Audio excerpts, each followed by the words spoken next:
Pink Crows is a particularly enigmatic piece of forgotten and lost media. It was probably one of the first virtual bands to be created outside of the United States. It consisted of 4 crow-like aliens from a planet named Popstar who visited Earth to play their music and meet human girls. Their designs may have been inspired by those of other fictional birds that existed at the time when Pink Crows was created. Rupo looks like an alien duck character from Osamu Tezuka's manga The Amazing Three. Linden looks somewhat similar to the crow characters from a Japanese model series that is named either Claus Banban or Claus Sulutai.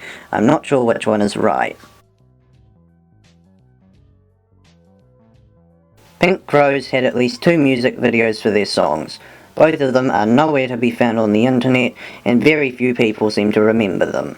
2 Japanese social media posts that discuss Pink Crows have been recorded on the Lost Media Wiki. One of the posts mentions that the music video that the OP saw was fully animated. The other post confirms that the music video that they saw was for a song from the band's second record. The band was a creation of the Japanese rock duo Nobody. The duo, Aizawa Yukio and Kihara Toshio, entered the music industry in 1981. They possibly got the idea for Pink Crows from when they composed the song Nanairo no Paroru, which was sung by Matsuda Seiko. The song was released in January 1985, which is before any Pink Crows material was made public. This radio recording, uploaded by YouTube user Manabu Take, appears to include a recording made by Nobody that has the pitch increased.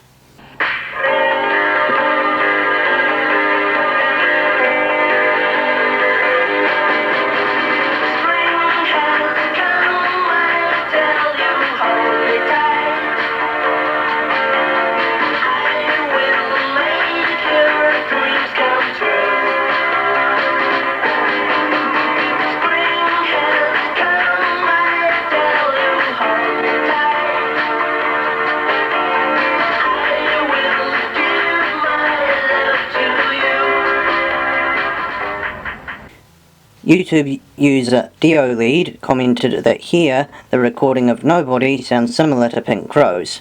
Ravenworks deduced that the recording must have had an increased pitch so that the melody of the song would be easier for Matsuda Seiko to grasp. So, perhaps Pink Crows would not have existed if Nobody hadn't composed Nanairo no Paroru. Sadly, this was not confirmed in any official source, but it is logical. Pink Crows was introduced to the world on the 25th of February 1985 with the release of the record Here Come Pink Crows, which included both the song of that title on the A-side and the song I Need You on the B-side. Everything that we know about the band in detail comes from anime magazines that were being published in 1985. For most of the rest of this video, I will summarize what these magazines told us about the band. In March 1985, the famous New Type magazine premiered in Japan with its April issue. Included in this issue was the first 2 pages of the Pink Crows manga. This manga was drawn by the late Takaya Kenji and is basically about the Pink Crows going to Earth so they can both start performing on Earth and see what human girls are like. For how tiny it is, I think that the manga is pretty good. Also included in this issue was a page showing the art that was featured on the Here Come Pink Crows album cover. So, Pink Crows was represented quite well in the first issue of New Type. The only other magazine that featured Pink Crows during March was Animage magazine. Animage featured a medium-sized advertisement that both depicted the band and described how the band's first record had just come out and how they were going to appear on TV and be heard on the radio in the near future. Sadly, despite how positive this advertisement seemed, Pink Crows was never featured in Animage again after this. April was a particularly busy time for the Pink Crows in print. Evidently, their first music video had probably come out sometime in March, and it generated a decent amount of interest in this unique animated project. April was when Pink Crows was first featured in My Anime magazine, and their 2-page feature in the magazine had a lot of screenshots from their music video, which was most likely for the song Here Come Pink Crows. They certainly do make the video look dynamic, which makes it all the more painful that it is nowhere to be found on the internet. The band also had a smaller but still important feature in the April issue of Animedia magazine, with a few more screenshots from the first music video included.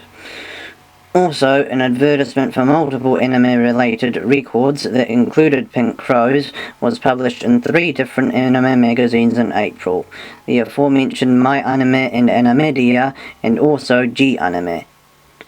Last but not least, on the 25th of April 1985, Pink Crows released their second record, which had Kanojo wa Pinkish on the A side and Pink Rose Show on the B side. Today, this record seems to be a lot rarer than the other 2 Pink Crows records, and it was the band's only other record for 6 months. In the May issue of My Anime, Pink Crows had a feature that advertised their second record, introduced a club that was named Pink Crows Communication, and perhaps most interestingly, included a photograph of a Pink Crows sweatshirt. According to the translation of this feature, the sweatshirt would only be received by 3 lucky winners, and to my understanding, winners were decided by some kind of draw. If clothes counted as media, I think we would have to throw up our hands in defeat for this one. Animedia also had a Pink Crows feature in their May issue. It is tiny, but it still includes a music video screenshot that I have yet to see reproduced anywhere else, and very interestingly, the text mentions that the band was going to have stuffed animals to promote the band's second record. More on that subject later. New Type also included the next 2 pages of the Pink Crows manga in their May issue. These pages show the band starting to perform before a human audience. They look good. The music video for Kanojo wa Pinkish had recently been released, and My Anime magazine was all over it. Their June issue included a lot of screenshots from this new music video, and shows that the second music video was a lot less sporadic and a lot more calm. The screenshots also show how the music video was going to partially be live action. Exactly how much, one can't really tell, but it will probably make the video less appealing to those who want to see the band themselves. Also of great interest in the June feature is a picture that, from its appearance, looks to be a screenshot from a Pink Crows themed TV advertisement for Ajinomoto's isotonic drink, Tera. When I first saw this picture, I thought that it was interesting. Perhaps there was a compilation of Natsukashi Japanese commercials that contained this commercial that featured Pink Crows.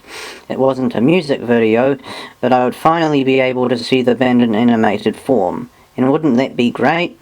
Then the article got translated, and it only mentioned that the Pink Crows appeared in a radio commercial for Tera, not a TV commercial. Still, the article doesn't entirely rule out that a Pink Crows commercial for Tera does exist. I'm not that optimistic of my search bearing fruit, but I'm going to look for this TV commercial until there is explicit confirmation from an official source that it does not exist. Also in June 1985 is when the first issue of Anime V magazine was released. It includes a feature for Pink Crows as well, but it doesn't really contribute anything more to what the My Anime feature from this month told us. I can say though that this translated line from the article is a perfect complement to the screenshots. Last time the Pink Crows brought us a story. This time they envelop us in a mood. Sadly, Animedia apparently didn't think that this second music video was a big deal. They had one tiny feature for the band in their June issue, with one screenshot that had been reproduced elsewhere, and that was it. June was also when New Type published the last 2 pages of the Pink Crows manga. Because the manga is so tiny, it's hard to say whether or not it was cut short. Ravenworks made an interesting observation, however. In the previous 2 issues, some of the text on the second manga pages was printed in pink. In this issue, that detail was omitted. On top of that, the only panel that the Pink Crows appeared in on the first page was obviously traced from a piece of early promotional art of the band. Maybe New Type really did want Pink Crows rid from their pages as soon as possible. In any case, Pink Crows did not show up in New Type again. My Anime's feature for this month showed Pink Crows alongside singer Mikako Hashimoto, and most of this feature seems to have more to do with her than it does with the band. It isn't a total loss, however. The feature also includes details about an event where the manager of Pink Crows, Yoshida Terumi, promoted the band, and herein lies a very interesting photograph. What are these objects on the table shown here? Could they be the Pink Crows stuffed animals that were mentioned a short while ago in the May issue of Anamedia magazine? Sadly, the text of the article says nothing about what's on the table, so nothing can be said for sure. What is more certain is how the wall in the photo has some posters of the cover art from the band's second record, and they must have been pretty big posters, so that's cool. This feature also gives the name of the artist who created the art for both of the Pink Crows record covers, Yoshiaki Kashiwazaki. Another picture of the band that this artist made is also included. I have no doubt that this was intended to be used as cover art for another of the band's records. I suspect that we'll never know exactly why that didn't happen. Anamedia barely included Pink Crows in their July issue. This is all it was, not even the smallest of pictures was featured. The August My Anime feature looks like a letdown at first glance, with many photos that don't appear to have anything to do with Pink Crows. One of the photos, however, shows Yoshida Terumi holding what appears to be some kind of book about Pink Crows. Sadly, the text again does not tell us anything about what the book is, or if it even is a book. But what makes this feature really stand out is that it gives the exact air date of when Pink Crows made a TV appearance, July 3rd, 1985, on a show named Unnight from Tokyo Broadcasting System Television Incorporated. Sadly, there is very little about Unnight on the internet. One of the few things about the show on the internet is 2 blog posts about the show's episode from July 10th, 1985, just 1 week after the episode that featured Pink Crows was aired. Ouch, huh? In Anamedia's August issue, they included yet another minuscule Pink Crows feature, using a screenshot from the Kanojo wa Pinkish music video that was also seen in the June My Anime feature. In this feature, they write that Pink Crows were going to be the presenter of the advanced screening of a new anime OVA for the Baifam anime, named Kate no Kyoku Namida no Dakai Sakusen. After 4 months of barely noticeable appearances, this was the last time Pink Crows were included in Anamedia magazine.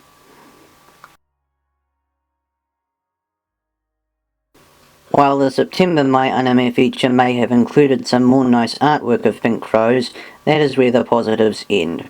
This feature had next to nothing to do with Pink Crows themselves, and was almost entirely about the new Baifam OVA and the staff members involved in its creation. Even back when this was published, many readers would surely have thought that the article would make more sense if it wasn't labelled as being a Pink Crows feature. A sorry sight indeed. As far as we know, September 1985 is the only month where Pink Crows only appeared in one anime magazine.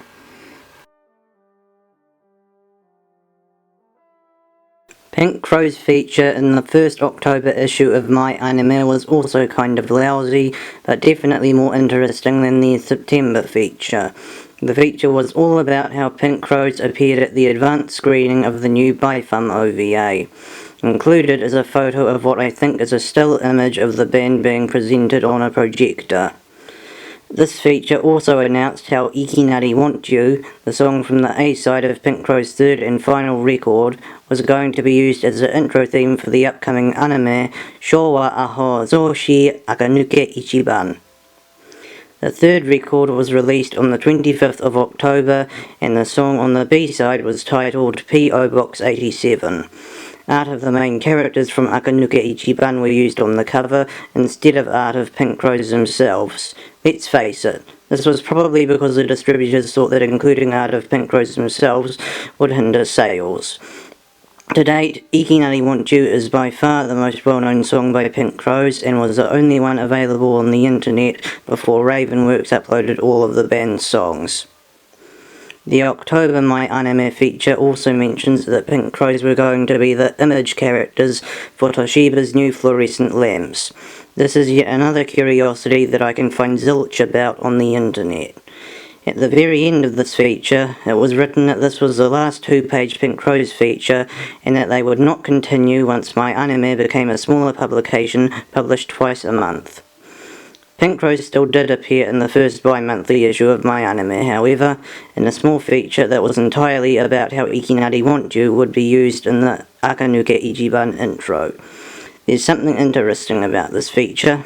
For Ikinari Want You, a part of the song's creation is credited to Epi, but who is Epi?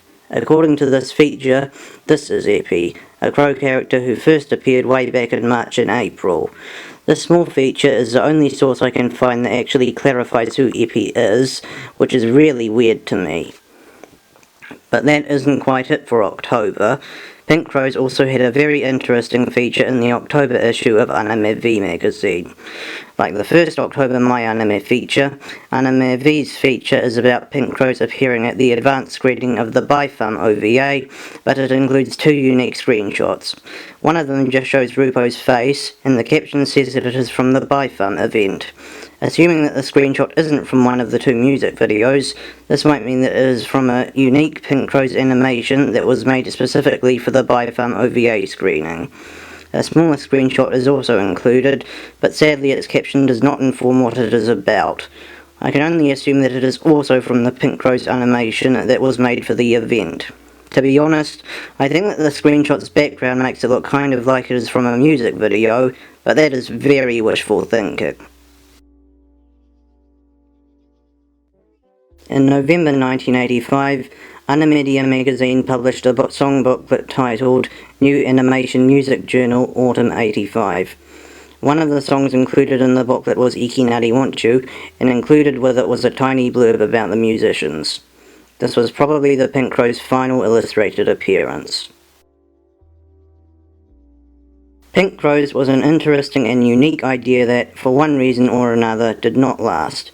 There is a good chance that they faded into massive obscurity because they simply weren't popular with the Japanese public at the time. But I think that there is a small chance that nobody voluntarily ended the project.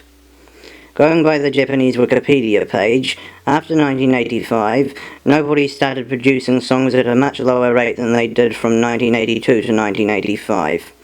Maybe the duo decided that their creativity was limited and did not want to spend much more of it on a side project that they chose to hardly be credited for.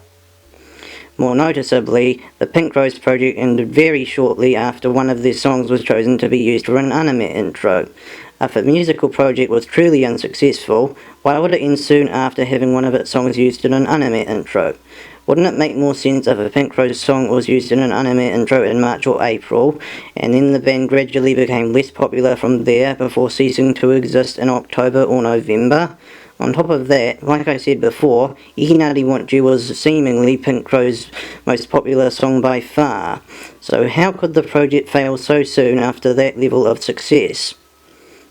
Maybe that theory isn't as logical as I think it is.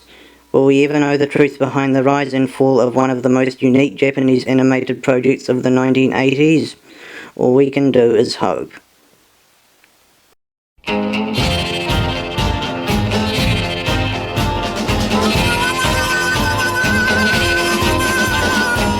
is sweet and gin is bitter. Drink all you can, but you won't forget her.